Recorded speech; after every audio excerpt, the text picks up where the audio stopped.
Welcome back. Episode 10 of State Traditions Podcast. Week 3 of college football. Week 2 of professional football, but we're not talking We don't talk about that? We're not talking about that today. Before we start, don't forget our Game Day Podcast promo. Game Day Podcast, no spaces, 35% off your entire order.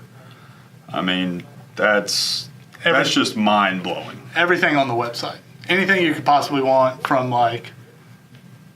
button-downs all the way down to stickers. Koozies. Stack some cash with that promo code. Well, we will get our warehouse guy, Tuck, on it, and he will send it to you as fast as possible. Like that. Yeah, I mean, a lot of times we're turning around orders in 24 hours these days. We're getting pretty quick at it. Yep. So before we go into the week 2 reactions, we're going to start off with something new this week, and it's a trivia question that you can answer on our social media page.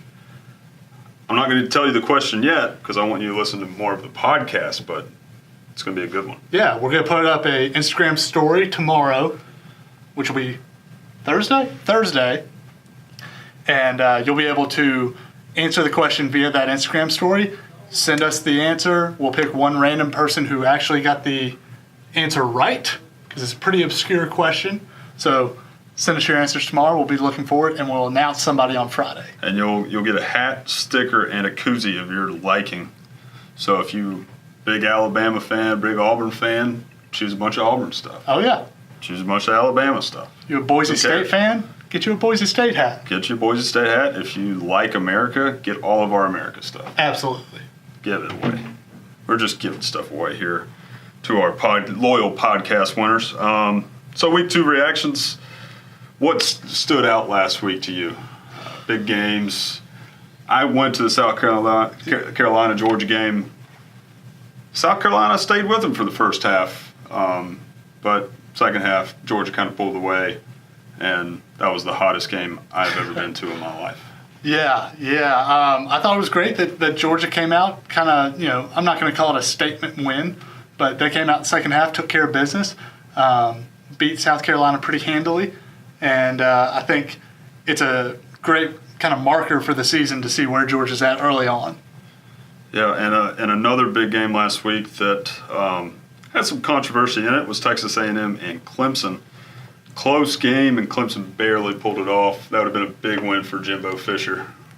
Would have. I was a little surprised by this. I really thought A&M would come in and or not A&M, I'm sorry, I apologize. I thought Clemson was going to come in and, I'm not going to say wax A&M, but I thought they would handle the business by at least 10 points, and it'd be a much more definitive victory for them. But it was at least good to see, Texas A&M actually come out and play a little bit of ball. Yeah. And I believe they've got Mississippi State this week and then Alabama. So they've got their work cut out for them. Yeah, they've got a tough schedule ahead of them, and it'll be interesting to see how they come out on the other side if they can pull a win out of those two teams. Mississippi State, showed up well against Kansas State. I was really surprised with how well they played against Kansas State, and actually how well Kansas State played. I knew they weren't going to be a great football team, but they held their own against a pretty good Mississippi State team. Yep. So moving on, every week we post an Instagram story where you guys can ask us questions, and going through a few of those. Hunter Jordan at Hunter Jordan 73 asks us, will Tennessee ever win an SEC game this year? I'm going to be honest, I don't know that they will. If they do, it's probably going to come from South Carolina. But if you go through their schedule, their next few games are... They've got Auburn and Alabama in the next 3 games. And someone else pretty good as well. Kentucky, who came out and beat Florida this weekend. Yeah, so they got Florida, they got Auburn, then they got Alabama. I don't think any of those. They don't get any of those. They might get a win from USC. They might get a win from Vandy. You never know. Missouri, maybe. But I'm gonna say no, Hunter Jordan. Yeah, I don't think they'd get a win, SEC win this year, which is really tough. I know expectations were pretty high for Pruitt, being in kind of the same mold as Kirby Smart. I think people expected a lot of him, but he's overcoming 10 years of bad coaching hires at Tennessee and doing the best he can there. So we'll see. He didn't have the greatest to inherit at Tennessee. Yeah, exactly. But going to Jonathan Jowers. Yeah, Yeah. I read that right. Jonathan Jowers. I hope that's not your last name, and if it is, it's a cool last name, man. He said, why Todd Grantham gets big jobs running a 3-4 defense even though it's never successful. I don't know. Hirsch? Okay, so to me, there's really two parts in this question. The first part of the question is, why does Todd Grantham keep getting big jobs in not just the SEC but the ACC? That I don't know, because he hasn't been really successful. I think Jonathan also kind of questions 3-4 defenses, which 3-4 defenses are kind of proven. A lot of people are going to it with more and more teams going to a spread offense. A lot of NFL teams run 3-4s. I think the 3-4 defense is solid. I don't think we're questioning that. I think what we're ending up questioning is, why is somebody who has repeatedly been average at best getting big-time coaching jobs, down at Florida, for example. I don't really have a good answer for that. I mean, sometimes you just ride some coattails and you end up in the right spot at the right time. And you never know. He might learn something one week and, I don't know, turn a new face. Who knows? Austin P. Frank. Austin P. Frank. Are Auburn fans the most insecure fan base in college football? Potentially, yes. It's a little too soon to tell that, but over history they could be. Yeah, I think it's debatable. I think the thing that you see coming out of Auburn fans is they are forever going to be the little brother of Alabama. Right, wrong, or indifferent. They're not. They don't have the same storied history. They don't have as many national championships. Whether Alabama makes some of those up or not, that's another debate. But I just think they're always trying to basically play a Napoleon complex of having to stand up. We're as good as Alabama, even though once again you look at historicals, probably not. So I think they really could be the most insecure fan base. Yeah, and hopefully that Malzahn down there gives them a reason not to be insecure. But, I mean, they make it to an SEC championship last year. There's some more confidence building down in Auburn. Yeah, I think they've really had a good run, really for the past decade. I mean, but the problem is Alabama has been so dominant on top of that there's not much you can do about that. You're witnessing literally the greatest run of any college football program in history in Alabama, and you're having to play them every year to get to a conference championship. There's not much you can do about that. Yeah, I bet Auburn fans are looking forward to Saban retiring, whether it's next year or 20 years from now. Who knows when he's going to retire? I think all of college football is looking forward to Saban retiring at some everybody point. but Alabama fans. Yeah. But, at McAllister Dodson, 16, he said, "Go Big Blue." I want to say, "Go Big Blue, find a new coach." I agree with you there. I mean, all I have to say is, Go Big Blue. They had a huge win against Western Michigan. Huge win. Go sit down. Monumental. Sit down. When you beat a real team, you can say Go Big Blue, but In-state rival there. yeah, oh yeah, because that's this real fiery rivalry between Michigan and Western Michigan. Yeah, whenever you beat a real team, you can start chanting Go Big Blue, but until then, go find a new coach because Harbaugh doesn't seem to be getting it done. How long are they going to wait? But anyway, at Kyle Dawson said, at Kyle Dawson 8090, UGA is for real. Also, shout out to D2 Valdosta State for taking over D2 this year. I mean, Kyle, we're not talking D2 here, and I don't even know what state Valdosta State's in. so I'll talk a little bit of D2 because I have some passing knowledge. Valdosta State is in Georgia, Valdosta, Georgia. Okay. I mean, don't be surprised. Valdosta State won a national championship in D2 like 4 or 5 years ago, relatively recently. They're historically a very strong D2 program. I'm not sure why we're surprised that they're taking over this year. It's kind of like saying anybody, an Alabama and Auburn or LSU or, traditional powerhouse is doing well. It's once again, this isn't a real surprise to me. Yeah. Well, Kyle, for one thing is that UGA is for real. They seem to be for real. We will see the further they get into the season. I think it's UGA's to take for the East. I think they could very easily end up in Atlanta for contending for an SEC championship, as long as they don't beat themselves. Yep. All right, moving on to our reactions. We covered a little bit of this, but one thing I wanted to hit on, first 2 to 3 weeks, every year of the college football season, you repeatedly hear the same, not rhetoric, but kind of feedback from people in the press, fans of why are we scheduling so many cupcake games? Why are we scheduling these non-Power 5 teams? Why are we scheduling these FCS teams? And I'll be honest, I think these games really serve a purpose, even though they might not be the most exciting thing to watch. I think that it serves a couple of purposes. One, it lets your players get some experience. You get up by a good amount, you take your starters out, you give the backups some experience so that if somebody gets hurt later in the year, they're not taking their first snaps against an all-SEC defensive end. Well, it's kind of like the preseason for NFL. You got to play these games. Coaches get to know what they actually have. College doesn't have preseason, so it's kind of like preseason, even if they start with a big game to begin with. And there's only so much you can scrimmage against one another. Playing college football, I played against 2 guys that ended up in the NFL, and I could hold my own against them every day at practice because I knew what their moves were. Now, granted, one of them's still playing in the NFL. He plays for the Bears right now. And meanwhile, I'm sitting here doing this podcast. But that just kind of tells you that once you get day in and day out, you learn what's coming from an offensive or a defensive standpoint. So you really do need these games for the opportunity to install your offense, fine-tune your blitz packages, and once again, get some of these younger guys some snaps and experience so they're not just going in blind later in the year. And to be honest, this podcast sometimes feels like the NFL. It does. It is we the got NFL. Football field behind us, I don't know. It's the NFL of college football apparel-based podcasts. Now that's our new slogan. It is. That's our new slogan. So I want to run this by you real quick. Could have been the biggest upset of the week last week. Your alma mater.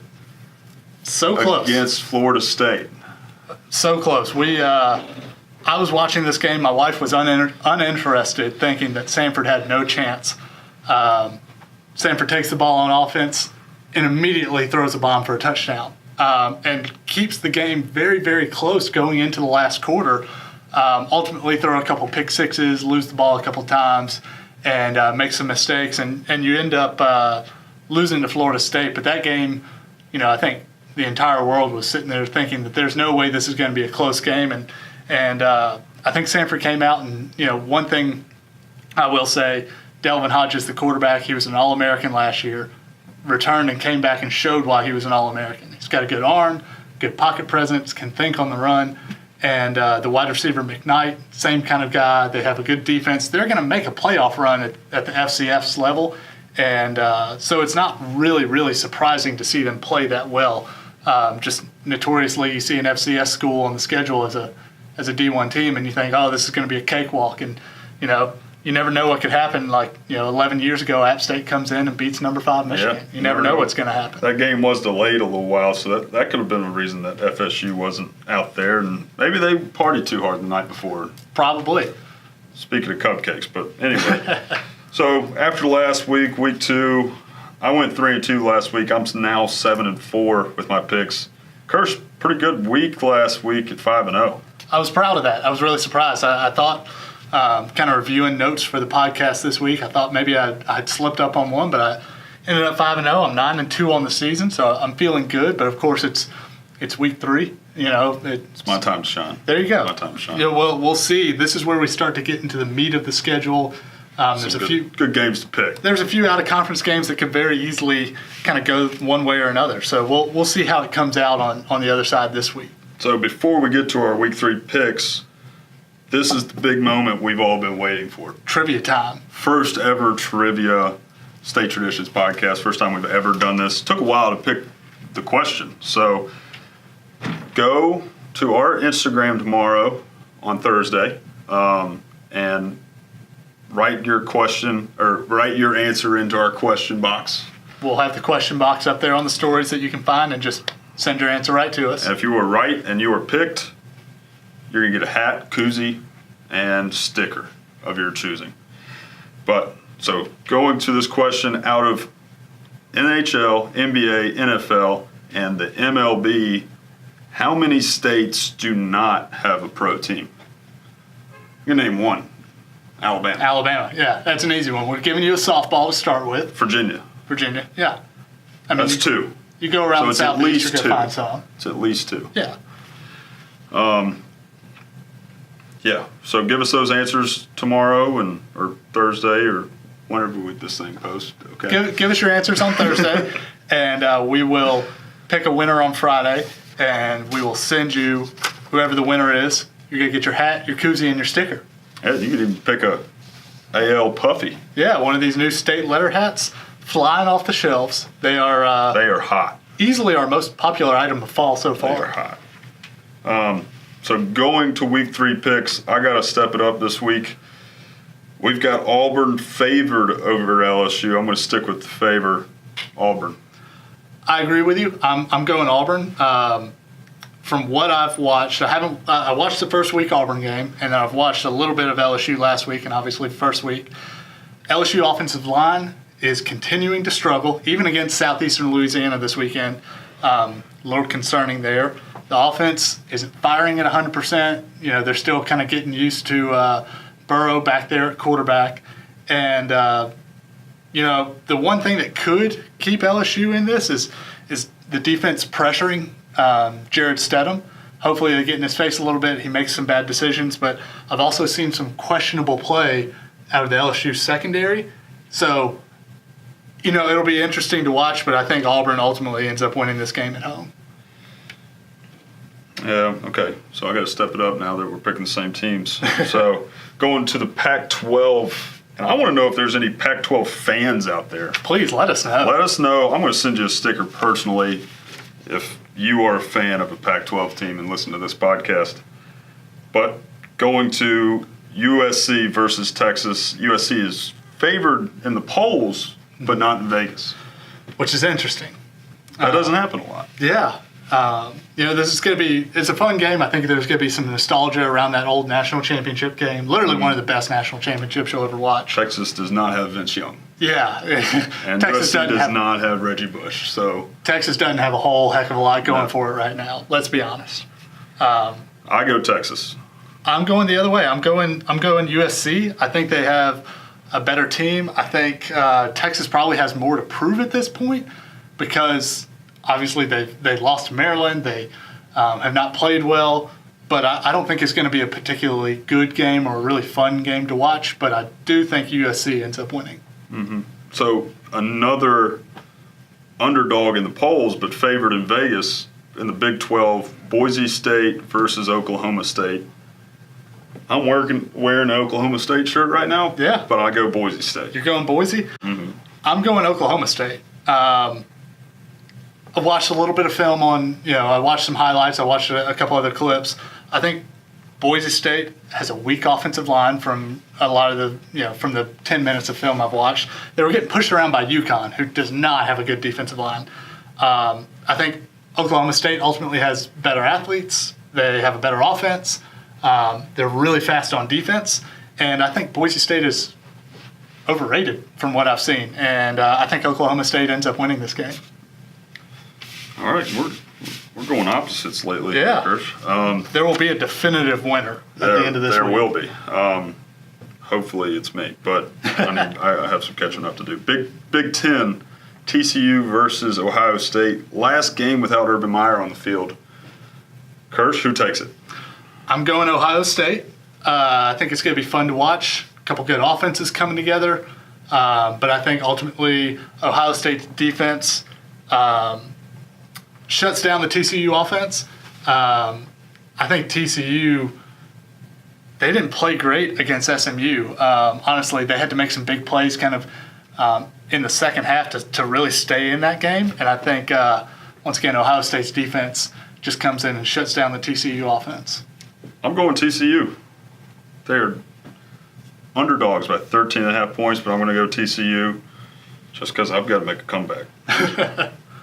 So after those picks, we were going to pick UCF UNC, but that game is canceled because of the hurricane. Let's talk about, does Alabama cover the spread over Ole Miss? Cover the spread of these hats over Ole Miss. See, this is one that is it's really, really interesting. It's Alabama's minus 21, by the way. Right. And you look at last week what Ole Miss did against Southern Illinois. They gave up 41 points to Southern Illinois. Now, Southern Illinois is another FCS team that's going to make a playoff run. They're pretty good, but there's no excuse. An SEC defense that is marginally good. They could have been playing second, third string. I did not see that. I didn't watch it. So. But they gave up 41 points against Southern Illinois. They had to score. They were able to score 70. So there's a bright spot. But if you're going to give up 41 against Southern Illinois, and then what are they going to give up against Alabama? With the Tua time, who knows? Now, thankfully, once again, Ole Miss is able to score, not at will, but it's in Oxford, and that helps as well. Historically, Alabama struggled in Oxford. The Sharks of Ole Miss. Yeah, the Sharks. So I can't give a definitive answer on will Alabama cover. I think they end up maybe winning by 28, but you never know because Ole Miss can score a lot of points. I think they win by 20, and they do not cover the spread. Ooh. That could upset a lot of people in Oxford and Tuscaloosa putting some money on that game. That could, but that's my pick. Are we going to count those two, or we can if you want? Let's count those. Yeah. Okay. So those are all our picks for this week. Going to our newly segment, Tradition of the Week, and this week it's War Eagle. Yeah. So obviously one of the bigger games this week, LSU at Auburn, and one of the cooler traditions. There's a bunch of pregame traditions around the country that are obviously unique, and this is one that is, if you talk to people and they've experienced it, they talk about how much fun it is. Prior to the game, Auburn has the eagle that starts at the top of the stadium and circles around and ends up landing at midfield. And it's just a really cool experience to be a part of, and everybody's chanting War Eagle and the whole 9 yards. But it's just, once again, really cool to kind of see that eagle very cool soaring in. I saw it last year at the Iron Bowl, and it was pretty sweet. Yeah. Probably one of my favorite traditions in college football. But another favorite tradition of mine in college football is our state tradition is tailgate drink of the week. Oh, yeah. That's close to number one in my book. Because you can't have a good tailgate without some drinks. Exactly. This week, we're doing tailgate rum punch. So it's not your traditional rum punch that you might get on the beach somewhere or might get at a bar. To me, there are two things that when you have a tailgate drink, it has to fall into this category. It's got to be easy to make, cannot be complicated, because you've got limited supplies and limited room to work with. And it's got to be portable. You got to be able to put it in a plastic cup and walk around from tent to tent. And it's got to be light. It's got to be it can't be good kickstart to the morning. Yeah, and this is another one of those that, like you said, is a kickstart to the morning. You've got a little, rough estimate here, about 6 ounces of orange juice, 6 ounces of Sprite, and 4 ounces of any type of rum you want, whether that's spiced rum, coconut rum. I would suggest staying away from 151 unless you're a madman looking to get crazy on game day. But it's a fun one. You've got some bubbles from the Sprite. You've got some orange juice. And, of course, the rum to kind of give it a little bit of kick. It's another good one that you can start off first thing in the morning, swap to beer, and cruise the rest of the day. Our boss told me Sprite is the best thing to drink when you're hungover. I would agree. It's done wonders for me in the past. So you put the best thing to drink while you're hungover into another drink. That's a concoction for success there. Oh, yeah. So that kind of wraps up what we wanted to talk about this week. Don't forget to answer our quick trivia question. How many states don't have a pro team out of the 4 major professional leagues? And also don't forget to use the Game Day podcast code. Yeah. Promo code for 35% off. 35% off, and that'll get you 35% off every single thing on the website, even if there are sale items already marked down, which there are a few on the website still. He's Kirsch, I'm Willard, and that's week 3 of college football. Yeah. Let's see y'all next week. Go Hokies.